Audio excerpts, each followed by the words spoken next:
Your nervous system, survivor, can be triggered by even subtle cues of danger, and they could be direct or indirect. Hey, survivor! Welcome to episode 136 of the Vibrant Survivor podcast. Just because you stopped engaging doesn't mean the narcissist stopped scheming.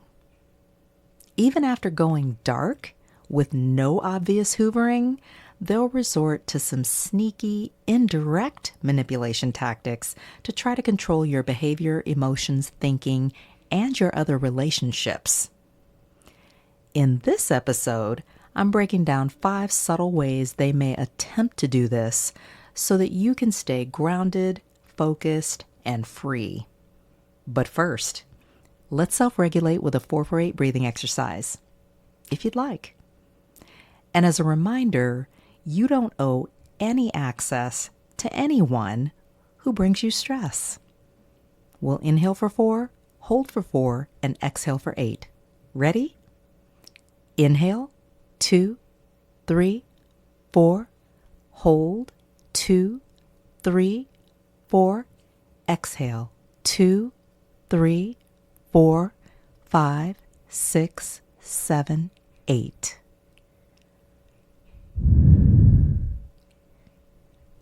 How does it feel in your body to be a boundary boss? Grab your notebook and pen, and let's dig in. Hey, survivor. Welcome to the Vibrant Survivor podcast. Do you want to disconnect from a narcissistic or toxic situation and heal? Are you Googling how to identify a narcissist, narcissistic abuse, and boundaries? Are you feeling stressed and lonely while trying to avoid being sucked back in and lied to again? Hey, I'm Lesley. As a busy wife and mom, I fell for the lies and manipulations of narcissists. I wasted my time, talents, and money on users who kept moving the goalposts. I wanted real relationships and business opportunities and to enjoy life with my family. Instead, I struggled with anxiety, panic attacks, and insomnia, and I couldn't trust my body or anybody until I took a holistic approach to healing. In this podcast, you'll find tips for healthy living, trauma healing, and boundaries so that you'll have the freedom, confidence, and inner peace to respond, not react, after narcissistic abuse. Take a deep breath in, let it out slowly, and just relax. This time's for you. I remember disconnecting from a covert malignant narcissist. We're talking like a con artist, scammer type person who lost control very suddenly, secretly, and completely from multiple targets at once, including myself. Oopsie. They got mad. They made all kinds of attempts to regain control. This included stalking social media, email outreach attempts with a fake collab opportunity, contacting a couple of my friends' employers and clients with false accusations of illegal activity in an attempt to get them fired, which then prompted them to contact me. Like, what is going on? And then even playing nice with people who the narcissistic individual smeared to me and others shamelessly for months. And then playing victim to any and everyone who would still listen, even when their schemes were falling apart.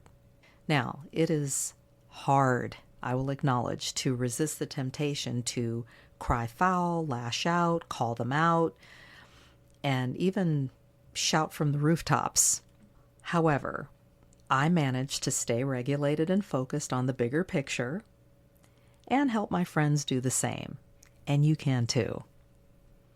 Here are 5 subtle control tactics to watch out for. 1 is indirect monitoring.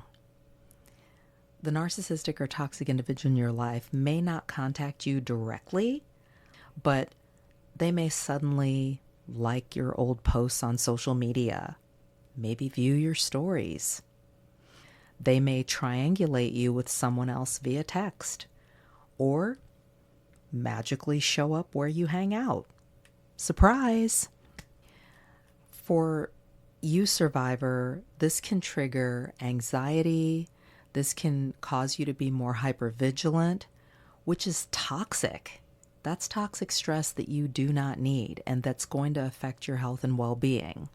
So this is a great opportunity for you to block or otherwise restrict their access to you to adjust your settings, like say in the example of social media, without feeling guilty. You may need to change your number. I did. It was inconvenient. I didn't want to, but I did it, and it went quiet very quickly.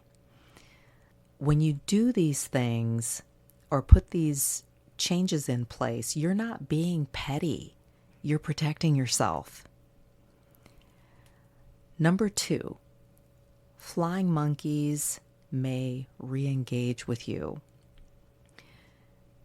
Mutual contacts that you have with the narcissistic or toxic individual may start asking how you are.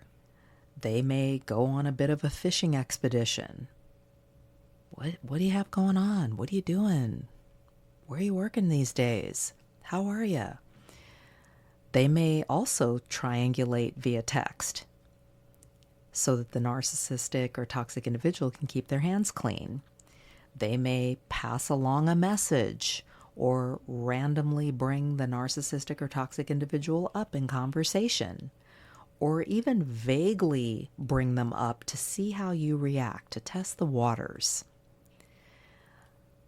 This is a great opportunity to stay neutral, maybe do a little gray rocking, just being boring, bland, unemotional, not explain yourself, and disconnect to discern who's safe and who's not. And I have learned that time will always reveal. Number 3, social media posturing.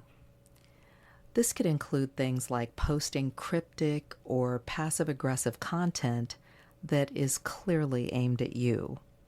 For example, they may post something that's kind of along the lines of a marketing post, or it could be a quote or something where you would know the meaning of it, or they may post something about themselves with someone that they have smeared shamelessly to you in anticipation that you'll see it and react and possibly reach out. And isn't that the goal? Re-engagement. They may also curate images or content around new supply to spark jealousy. And P.S., it doesn't even have to be romantic. It could be in a professional context. And this would be an indicator that it's time to unfollow and definitely to not engage, because otherwise you're taking the bait. You're falling into the trap. You may want to take a screenshot if you need to for clarity, for validation, not necessarily to share, but just for yourself, but never comment. And then disconnect from the dysfunction, because nothing good is going to come out of that. And they're going to get what they want, which is that re-engagement. And that can be re-triggering and re-traumatizing for you. And speaking of that, number 4, trigger attempts. The narcissistic or toxic individual may accidentally, quote unquote, bump into you or message you around meaningful dates like birthdays, holidays, etc. And or they may stir up conflict or drama in shared spaces, like if they go to church with you, if they work with you, if it's someone in your family. That's really sad, isn't it? Or someone within your greater community. Here's an opportunity for you to formulate and practice delivering a calm script. It could be as simple as like not engaging or no thank you, and then preparing exit strategies for yourself in advance. You may need to have an out. You may need to put a timestamp on your attendance at certain things, like family events or a work function.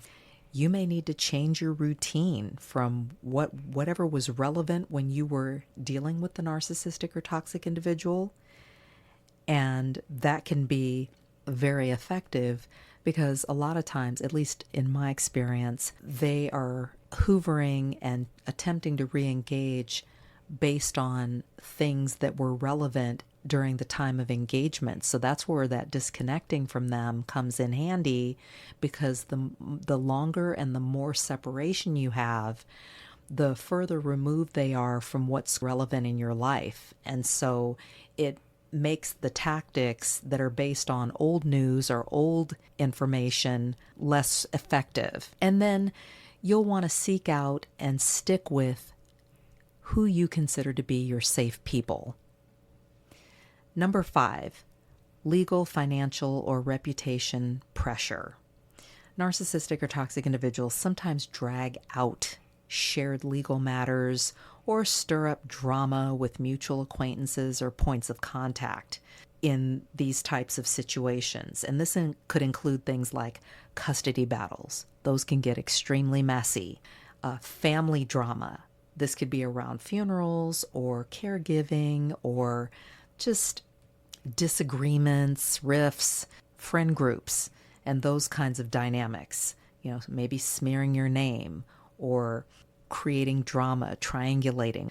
Even witnesses, if you're in a court battle or some kind of hearing, that could be a situation where maybe witnesses are pit against each other and they're leveraging, say, sensitive topics to get witnesses to become disunified or become dysregulated, discombobulated, confused, overwhelmed, triggered, so that they can't effectively give their testimony or show up in the way that they maybe have been asked to. So this is an opportunity to really get and stay organized, to keep your communication with the narcissistic or toxic individual minimal, just the facts, minimize the emotional piece, and document the communication, even if it's through an app or through journaling. There's lots of ways to do that, or through a mediator. Either way, stand your ground and let the truth reveal itself over time. Why is this important? Your nervous system, survivor, can be triggered by even subtle cues of danger, and they could be direct or indirect. If you are feeling exhausted, frozen, confused, even threatened, it's not a sign of weakness. It's your nervous system protecting you.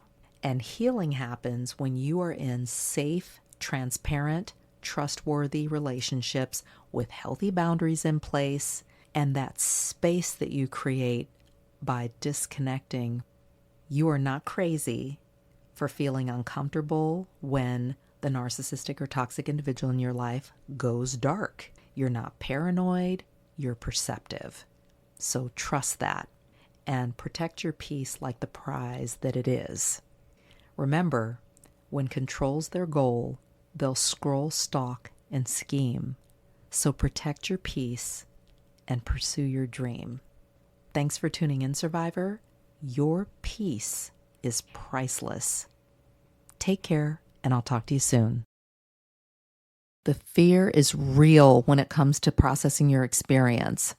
I know you feel stressed and exhausted with a pit in your stomach at the thought of being sucked back in and lied to again. You feel like a horrible person for going no or low contact, like maybe I'm the narcissist.